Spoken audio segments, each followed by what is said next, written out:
மகா மந்திரம் என்றால் என்ன? மந்திரம் என்றால் மனதை விடுப்பது என்று பொருள். அதாவது என்றால் மனம் திராத என்றால் விடுப்பது, மனதை அதன் துன்பங்களிலிருந்து விடுப்பது மந்திரமாகும்.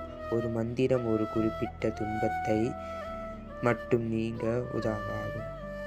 ஆனால் மகா மந்திரம் எனப்படுவது எல்லா விதமான துன்பங்களிலிருந்தும் மனதை விடுவிக்கும் சக்தி வாய்ந்ததாக இருக்க வேண்டும். அம்மந்திரம் மகா மந்திரம்.